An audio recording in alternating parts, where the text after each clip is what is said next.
Autumn 1944. A muddy position somewhere on the German frontier.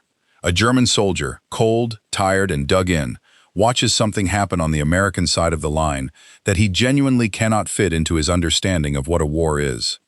A vehicle comes forward. Not an ammunition truck. Not a ration truck. Not a fuel bowser. It comes up almost to the fighting positions, and men gather around it, and something is handed out, and the men who receive it do a thing that a soldier at the front is not supposed to have the luxury of doing. They stop, they sit down, and they read. Letters. From home. Delivered to men in the line, in a combat zone, as though the postman had simply followed them from their hometowns all the way across an ocean and up to the edge of the battlefield. If you were that German soldier watching this, you had probably not had a letter from home in a long time. The German field post, the Feldpost, had been, once, a genuinely good system, one of the things the German army did well. But by the autumn of 1944, in the West, it was breaking down like everything else. For the same reasons everything else was breaking down. No fuel, no trains, no safe movement. The mail, when it came at all, came late, came erratically, came in trickles, and a man could go weeks, or longer, not knowing whether his wife was alive, whether his town had been bombed, whether his children were safe.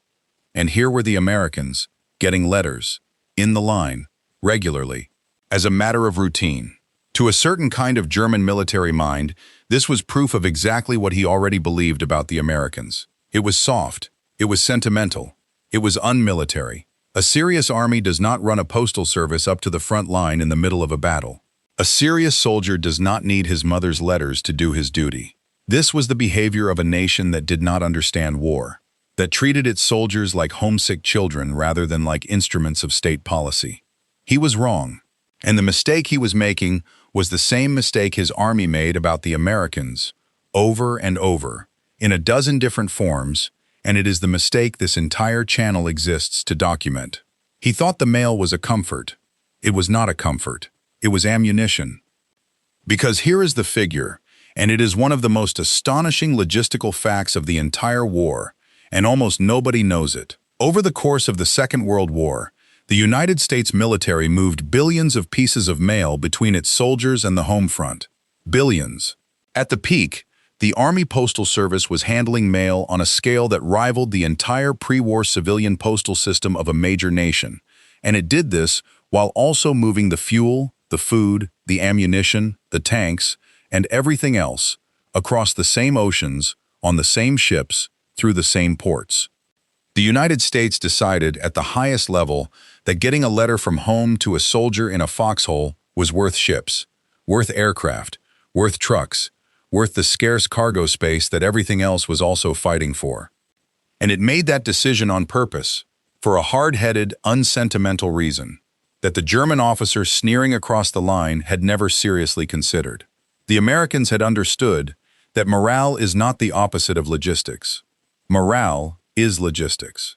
It is a supply item. It can be manufactured, shipped, and delivered, exactly like fuel or ammunition, and a man's connection to the people he is fighting for is one of the most powerful weapons an army can put into his hands. This is not a story about letters. This is a forensic audit of what happens when one army decides that the state of a soldier's mind is a strategic resource to be supplied and protected, and the other decides it is a private weakness to be overcome. And, as with everything else in this war, only one of those two answers turned out to be right. Part 1. The German Calculus. Let us be fair to the German army, because the German army was not blind to morale, and the Feldpost was not an afterthought. In fact, for most of the war, the German field post was an enormous and genuinely impressive operation. The Germans understood the link between home and front. They moved billions of items themselves over the course of the war. Soldiers wrote home constantly, and families wrote back, and the German military postal system carried this correspondence across the entire vast sprawl of a continent-spanning war. The Germans knew that a letter from home mattered. This was not a concept they lacked. So the German problem, once again, is not that they did not understand the thing. It is what happened to the thing when the pressure came on. Because the German attitude to morale, underneath the functioning postal system, rested on a philosophy, And it is the same philosophy we met when we talked about food, and about winter clothing, and about the endurance of the ordinary soldier. It was the philosophy of hardness. The German ideal held that the soldier's morale should come from within, from duty, from discipline, from comradeship, from ideology, from the iron sense of obligation that a properly formed soldier carried inside himself. The letter from home was welcome, but it was, in the deepest German conception, a supplement, a pleasant thing, not a load-bearing thing. The real source of a soldier's fighting spirit was supposed to be his character, his training, and his devotion to something larger than himself. And there is truth in that. Comradeship and duty are real and powerful, and the German soldier's capacity to keep fighting in hopeless conditions, sustained by loyalty to the men beside him, is one of the genuine phenomena of the war. But a philosophy that locates morale inside the individual has a hidden consequence. If morale comes from within, then when the external supports fail, when the mail stops, when the food runs short, when the news from home is bad or absent, the institution does not necessarily treat that as an emergency to be fixed. It treats it as a test to be endured. The soldier is supposed to hold together through his own inner strength.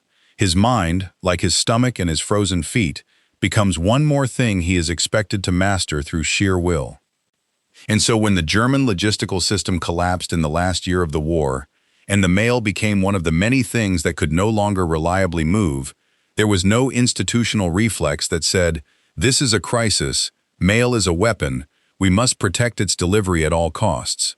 The mail simply fell down the priority list, behind the ammunition and the fuel and the reinforcements, and the soldier was left to manage the silence from home the way he was left to manage everything else, alone and inwardly and without complaint.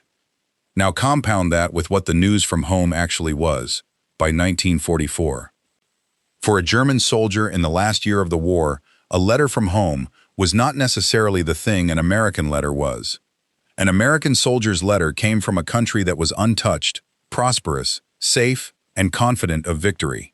It came from a home that still existed, from a family in no physical danger, in a nation whose cities were not burning.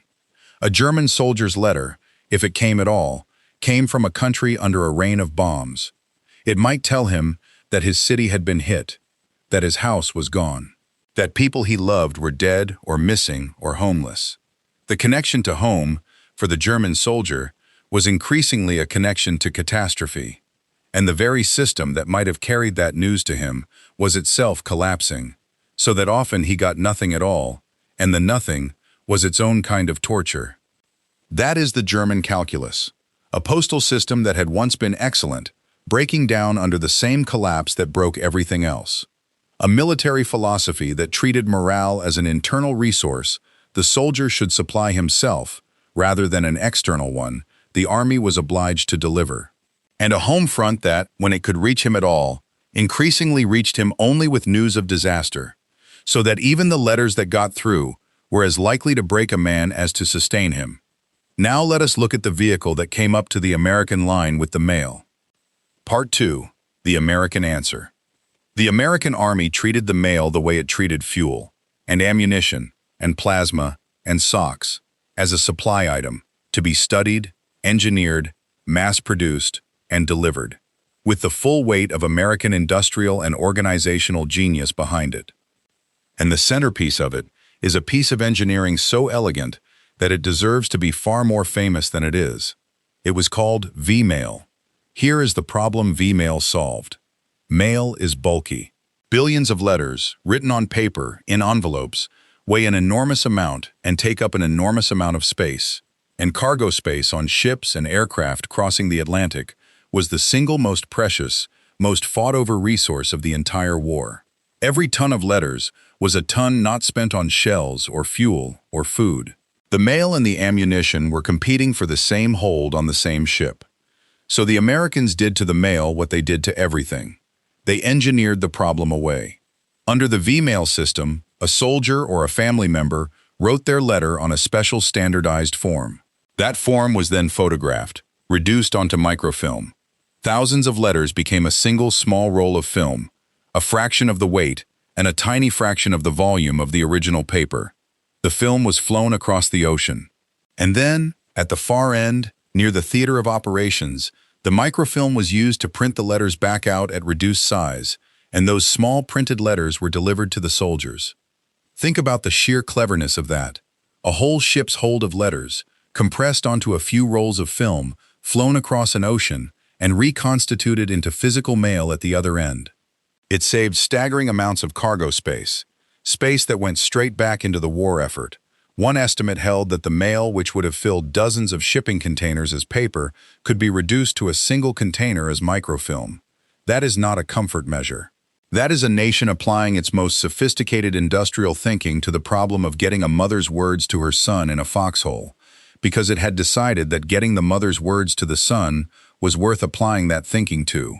And the physical delivery system was just as serious. The Army Post Office was a vast, dedicated organization whose entire job was moving mail to and from soldiers, wherever they were. It followed the Army. As units moved, their mail followed them, rerouted, chased across a continent, delivered to men whose location was a moving military secret. Mail was sorted by soldiers, for soldiers, in enormous postal units, and pushed forward through the same logistics network that carried everything else, right up, when it could, to the fighting positions. The Americans moved a soldier's mail forward with the same seriousness they moved his ammunition, because they had concluded that both were things he needed in order to keep fighting. And it went both ways, which matters enormously. The soldier did not just receive, he wrote. He could sit in a hole in the ground and write to his mother, his wife, his child, and know, reliably, as a matter of routine, that the letter would actually reach them. That reliability was itself a kind of anchor. The connection was real, and maintained, and dependable. And a man who knows his words will get home is a man who is still tethered to the life he is fighting to return to. And packages. American soldiers received parcels from home, cookies baked in a kitchen in Ohio, cigarettes, photographs, small comforts wrapped up by people who loved them, and mailed across an ocean and delivered, improbably, to a man at war. Every one of those packages was a physical, tangible message. You are not forgotten. Somebody at home is thinking about you specifically. Right now, enough to bake and wrap and carry a parcel to the post office. You still exist, as a person, in the world you left. That is the answer to the German officer's contempt. He looked at the mail truck and saw sentimentality. He saw an army coddling its soldiers. What was actually happening was that the American army was delivering, along with the bullets and the beans, a steady, reliable, industrialized supply of the single most important thing a frightened man in a hole in the ground needs in order to keep going. The knowledge that he is loved, and remembered, and waited for. The Americans had figured out how to ship that, in bulk, on microfilm, across an ocean, to the front line. And there is one more thing worth understanding, and it is about the ritual itself, because the delivery was not just a logistical event. It was a psychological one, and the Army understood that too. Mail call. The words themselves carried a weight that anyone who was there never forgot. When the mail came up to a unit, the men gathered, and a sergeant or a clerk read out the names, and one by one, the men came forward to be handed their letters and their packages. It was a small ceremony, repeated wherever American soldiers were, and it was one of the few moments in the entire experience of combat that was pure, uncomplicated good. And it had a shadow side that made it matter even more. Because at mail call, some men's names were called, and some were not. And the man whose name was not called, who had heard nothing, again, stood in that crowd and felt the absence sharply, in a way that pushed him to write home himself, to keep the connection alive, to make sure the letters kept flowing in both directions. The ritual pulled the whole system tighter. It made the men participants in their own resupply. There was a cost to it, an administrative apparatus most people never think about. Every letter a soldier wrote home was read by a censor, an officer, often from his own unit, who checked that the man had not written anything that could give away a position, a plan, a movement, if the letter fell into enemy hands. It was an enormous labor, censoring millions of letters, and the Army did it, because it had decided the letters were worth both the shipping and the labor. The soldier wrote knowing his officer would read it, and wrote anyway, because the need to reach home was stronger than the awkwardness of being read. Even the censorship, in the end, is the same story. The army built an entire apparatus of trained men whose job was to make it safe for a soldier to send his love home. That is how seriously they took it. The knowledge that he is loved and remembered and waited for. The Americans had figured out how to ship that, in bulk, on microfilm, across an ocean, to the front line. And they had figured out that it was worth the ship. Part 3. The River of Steel. The scale of it is, as always, the thing that breaks the mind. Because it is not enough to have the clever idea of VMail. You have to run it, and receive it, and deliver it, for millions of men, across the entire planet, continuously, for years, without letting it interfere with the ammunition. And that is a logistical achievement of the first order. The numbers stagger. The American military postal system handled a volume of mail during the war that ran into the billions of pieces. It employed a vast organization of postal troops. It built sorting facilities that were, in effect, industrial plants for the processing of correspondence, capable of handling millions of items at a time, and routing each one to a single man who might be anywhere from a base in England to a foxhole in the Hurtgen forest to a hospital ship in the Channel. And it did this, crucially, without displacing the war material, because of VMail, because of the microfilm, because the Americans had engineered the bulk out of the problem and could therefore afford to move the mail without stealing the space the shells needed. The cleverness of the compression is what made the generosity of the delivery affordable. This is the American pattern in its purest form. They did not choose between mail and ammunition, the way a scarcity-bound army would have to. They engineered a solution that let them have both. And behind the industrial machinery was the philosophy, and the philosophy is the real subject of this entire channel, so let us state it as plainly as it can be stated. The United States Army had institutionalized the belief that the psychological state of the individual soldier was a military asset that the Army was responsible for supplying and maintaining. This is a genuinely radical idea, and it shows up everywhere once you know to look for it. It is why they engineered a chocolate bar to taste bad so it would still be there on the worst day. It is why they classified dry socks as a combat supply. It is why they made ice cream. It is why they built a medical system obsessed with getting the wounded man out alive. And it is why they moved billions of letters across an ocean on microfilm. Every one of these is the same decision, made again in a different domain. The soldier's body and the soldier's mind are strategic resources, and the job of the vast machine behind him is to keep both of them supplied. The Germans, and indeed most armies in history, treated the soldier's morale as his own responsibility, a matter of character, to be summoned from within, and if it failed, a personal or a disciplinary failure. The Americans treated it as a logistics problem, and logistics problems, to the American war machine, were the one kind of problem it knew, with absolute certainty, how to solve. You study it, you engineer it, you mass-produce the solution, and you ship it. The Americans took the oldest and most intangible thing in war, the spirit of the man in the line, and they put it on the supply chain. And it worked. American soldiers, by the testimony of those who studied them, and those who led them, and those who fought against them, sustained a level of morale and cohesion, held together under punishment, and kept functioning as units, in a way that repeatedly surprised their enemies, enemies who had written them off as soft, and who kept discovering that the softness was armor of a kind they did not understand. Because a man who gets a letter from home in a foxhole is a man who has been reminded, physically, in his hands, that he is not alone, that he is loved, that there is a world waiting for him, and that his job is to survive and get back to it. And that man fights differently from a man who has heard nothing from home in 2 months and does not know if home is still there. One of those men has been resupplied. The other has been left to run dry. And there is a deeper thing underneath this, and it is worth naming, because it is the reason the American mail could carry what it carried. The American home front was, itself, a source of strength rather than a source of dread. The letters coming to an American soldier came from a country that was winning, that was safe, that was prosperous, that was united behind him in a way that was genuine and total. His family was not being bombed. His town was not burning. The factories were roaring. The shops had goods. The future was arriving. When his mother wrote to him, she wrote from a place of security, and she could tell him about ordinary life going on. His sister's wedding, the harvest, the neighbor's new baby, and every one of those ordinary details was a promise. This is what is waiting. This is what you are fighting to come back to. It still exists, and it is safe, and it wants you home. That is a thing the mail could carry, only because the home front was what it was.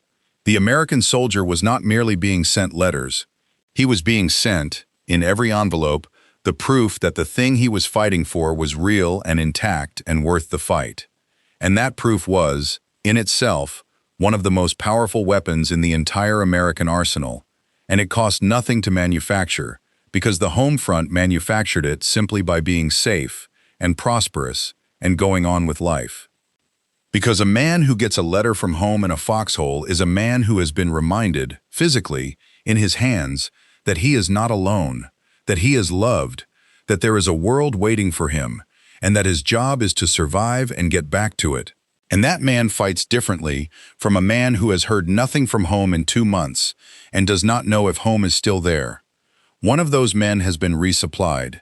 The other has been left to run dry. Part 4. The German realization. The Germans understood the power of mail. They had, after all, built a great postal system of their own. And so the realization here is not that they failed to grasp the concept. It is subtler and sadder than that. It is that they watched their own version of the thing wither and could not save it, and knew what its loss was costing them. German soldiers in the last year of the war wrote, in their own letters, about the agony of not hearing from home, about the gnawing anxiety of not knowing whether their families had survived the latest raid, about the way the silence ate at them. The German soldier was not a man who did not need mail. He was a man who needed it exactly as much as the American did, and was not getting it, and felt the lack as a wound. And the German command, watching cohesion fray in the last months, understood at some level that the collapse of the connection to home was part of what was happening to their army, that men whose families were under the bombs, who could not get news, who were sustained by nothing but duty and the dwindling comfort of their comrades, were men who were being asked to run on an empty tank. But there was nothing they could do, because the mail depended on the same collapsed logistics as everything else, and because the deeper problem, the news from home being catastrophic, could not be fixed by any postal system on Earth. You cannot deliver a comforting letter from a city that is on fire. So the German soldier was hit twice. His mail system failed, so he often heard nothing. And when he did hear, the news was increasingly unbearable. The connection to home, which for the American was a steady supply of strength, was for the German either a silence that gnawed or a message of disaster that drained him further. And this, in the end, is the cruelest expression of the whole pattern this channel has traced. The American system reached into the soldier and supplied his spirit, reliably, industrially, from a safe and confident homeland. The German system could not reach its soldier at all, and when it did, it delivered him the news that the home he was fighting for was being destroyed. The German officer who sneered at the American mail truck in 1944 was, without knowing it, looking at the thing his own army had lost and could not get back, and mistaking it, to the very end, for weakness. It was not weakness. It was the enemy resupplying the one part of the soldier that the German army had decided was the soldier's own problem. And that part, the mind, the spirit, the sense of being loved and remembered and waited for, turned out to be as decisive as fuel, and as impossible to fight without. If your father, your grandfather, or your uncle served in the Army Postal Service, sorted and carried the mail, ran a field post office, or drove the mail forward to men in the line, or if your grandmother, your grandfather, your family wrote the letters and baked the cookies and mailed the packages that kept a frightened young man tethered to the world, I would be grateful to hear their name in the comments. The people who kept the mail moving are almost never remembered. They are mostly gone now. What remains are the letters themselves, in shoeboxes, in attics, in the hands of families who still have them. Those letters, and the people who carried them, belong in the record. Part 5. The Verdict. 1945. The war ends, and among the countless things that get counted and studied and explained, The mail is almost never mentioned, because it does not look like a weapon, and history remembers weapons. But the men who fought remembered. Ask the veterans what mattered, and again, alongside the food and the fear and the friends, they will tell you about mail call, about the letter that came or the letter that did not, about what it meant to hear your name called and to be handed a piece of paper with your mother's handwriting on it, in the middle of the worst place on earth. They remembered it for the rest of their lives, because it was, very often, the thing that got them through. So here is the verdict. The German army believed that a soldier's spirit was his own to maintain, a matter of character, of duty, of inner iron, and it produced soldiers of extraordinary toughness, who held together under conditions that beggar belief, sustained by their own will and their loyalty to each other. And it was not enough, because the will of even the toughest man is a finite resource, and it is drawn down by cold, by hunger, by exhaustion, by fear, and by the terrible silence of not knowing whether the people he loves are alive, and if nothing is ever put back in, eventually the tank runs dry, no matter how strong the man. The American army believed that a soldier's spirit was something the army was responsible for supplying, and so it built a machine to supply it, to ship, across an ocean, on microfilm, to a hole in the ground, the words that reminded a man he was loved and remembered and waited for. It treated his morale as seriously as it treated his ammunition, because it had understood that both ran out, and both had to be replenished, and a man out of either one was a man who could not fight. The Germans asked their soldiers to generate their own strength, and then watch them, one by one, run down. The Americans resupplied their soldiers' strength the same way they resupplied everything else, industrially, reliably, from a bottomless home front, right up to the edge of the battlefield. The German soldier held the line on an empty tank, and endured, and said nothing, and slowly gave out. The American soldier got a letter from his mother, and folded it into his jacket, and picked up his rifle, and went on, because he had just been reminded, in his own hands, exactly what he was fighting to get back to. The Germans could afford iron. The Americans could afford to remind every single man that he was loved. And over 4 years, across a continent, that turned out to be a weapon too. If this forensic audit gave you something to think about, hit the like button. It keeps this channel visible to the people who want the history the way it actually happened. Subscribe if you want the next audit, because there are more of these, more systems, more decisions, more of the invisible, unglamorous machinery that decided who won and who came home. And remember this about the mail. Somewhere, right now, in an attic or a drawer or a shoebox tied with string, there are letters, written in pencil, on cheap paper, by a young man in a hole in the ground, to the people he was trying to get back to. And letters written the other way, by a mother, a wife, a father, carried across an ocean on a roll of film and printed out and placed into a filthy, shaking hand at a crossroads in France. Those letters were not sentiment. They were the thing that kept him alive on the inside, while the fuel and the food and the plasma kept him alive on the outside. He was not trying to be brave when he read them. He was trying to remember who he was, and why, and who was waiting. And mostly, because someone had decided it was worth a ship, he got to find out. They deserved to be remembered, the letters and the writers and the men and women who carried them, by name and by the quiet, enormous truth that an army which remembers to tell its soldiers they are loved is an army that is very hard to break.